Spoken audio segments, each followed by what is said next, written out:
We use remote monitoring here for all of our patients on home non-invasive ventilation, so every single patient has a modem installed in the back of their ventilator.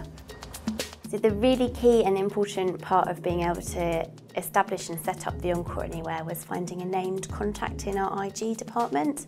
Once I had that, it was really quite straightforward. Philips Respironics were really helpful. They sent all the information across to the IG team who checked it all through. They were happy with it all and they signed it off. IT was also quite straightforward. There's quite limited additional software needed with the EncoreAnywhere.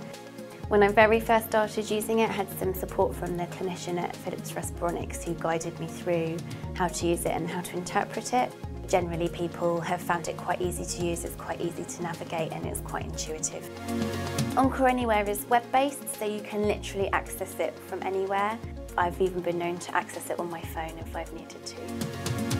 Installing the modems and using the therapy data and the data downloads has given me so much more information about my patients.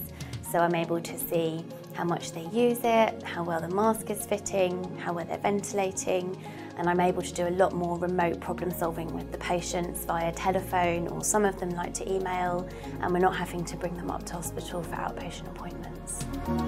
I presented some data at the ERS last year that showed the patients have had an increase in their compliance with their therapy as a result of having the remote monitoring and the modems in situ.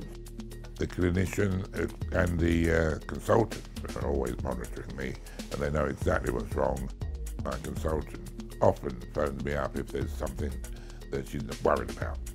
A lot of my patients are quite immobile, they've got chronic long-term conditions, some of them have quite short life expectancies and they don't want to be spending their life coming backwards and forwards to hospital appointments. It gives me wonderful reassurance knowing that they are there. And I think they're the greatest thing on earth for all free.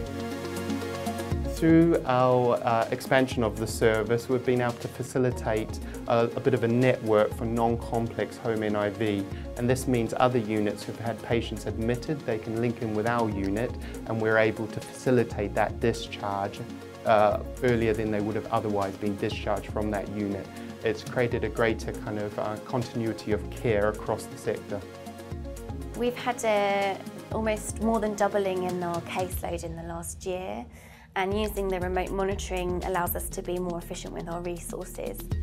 Through remote monitoring and setting up patients on home NIV as an outpatient, it means patients aren't admitted at a time when there's a lot of pressure on ED services and on inpatient wards. This, for the local health economy, this is a much more cost-efficient way of managing these patients.